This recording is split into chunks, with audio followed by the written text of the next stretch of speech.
নির্বাচনী প্রতিশ্রুতি মেনে দেশের 129 ক্রীড়াবিদের হাতে এরই মধ্যে ক্রীড়া ভাতার কার্ড তুলে দিয়েছেন প্রধানমন্ত্রী তারেক রহমান। ভাতার আওতায় আসবেন আরও 3 শতাধিক ক্রীড়াবিদ। তবে এখন পর্যন্ত সবার তালিকা বুঝে পায়নি মন্ত্রণালয়।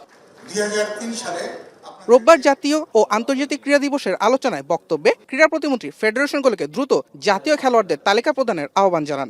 যে লিস্টটি আমাদের ফেডারেশনের কাছে চেয়েছি, অনেকেই দিয়েছেন, অনেকেই দেন নাই, এবং আমি আপনাদের কাছে বিনীত অনুরোধ করব যে যারা বাংলাদেশকে রিপ্রেজেন্ট করছে, যারা বাংলাদেশকে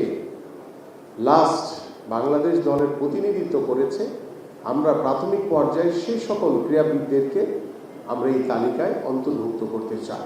একই দিনে সাফজয়ী অনূর্ধ্ব 20 দলের সবাইকে 1 লাখ টাকার চেক প্রদান করেন যুব ক্রীড়া প্রতিমন্ত্রী। জানান, দলের ইচ্ছে অনুযায়ী খুব দ্রুতই প্রধানমন্ত্রীর হাতে তুলে দেওয়া হবে সাফ ট্রফি। আমরা দ্রুতই ইনশাআল্লাহ আমাদের মাননীয় প্রধানমন্ত্রীর কাছে আমরা এই অনূর্ধ্ব 20 সাব চ্যাম্পিয়নশিপের সেই ট্রফি খেলাই হচ্ছে টিম গেম।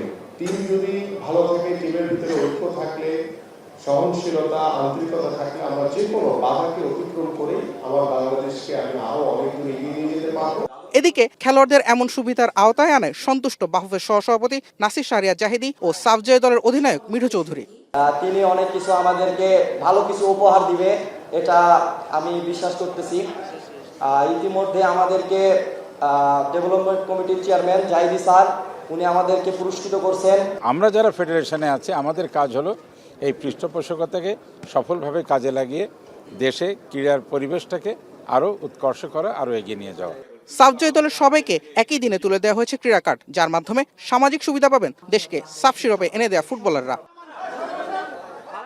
জুবায়ের আহমেদ, এখন, ঢাকা।